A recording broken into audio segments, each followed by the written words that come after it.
Balik-korte ngayong umaga si dating Senadora Laila De Lima. Detalye po tayo sa ulat on the spot ni Jonathan Andal. Jonathan?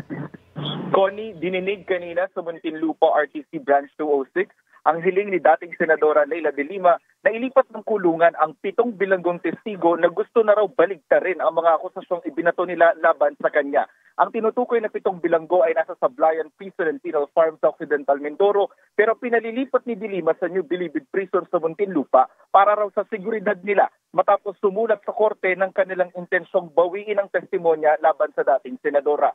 Gusto rin ni De Lima na paharapin sa korte ang 7 preso para malaman kung tunay nga ba at kung bakit sila gustong bumaliktad ngayon. Pero hindi muna naglabas ng desisyon dito ang korte dahil maging ang prosekusyon ay may mga preso rin daw na gusto na rin ipalipat sa Bilibid mula sa Sablayan. Sabi ng isa sa mga abogado ni De Lima na si Atty. Raymond Bagilat, importante kung totoong babaliktad ang 7 preso na tumestigo noon laban kay De Lima dahil mapapalakas nito ang reasonable doubt. Tiyak daw kasi mapapaisip ang judge kung bakit dumarami ang bumabaliktad na pabor ngayon kay De Lima.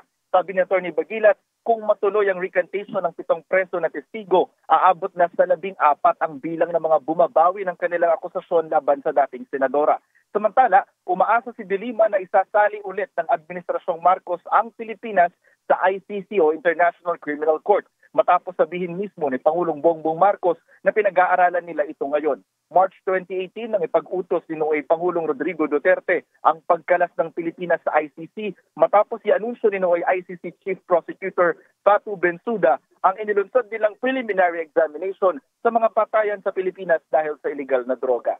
Yan ang latest mula rito sa Muntinlupa. Balik sa'yo, Connie. Maraming salamat, Jonathan Andal. Mga kapuso, para sa mga maiinit na balita, mag-subscribe sa GMA Integrated News sa YouTube. Sa mga kapuso abroad, subaybayan niyo po kami sa GMA Pinoy TV at sa www.gmanews.tv.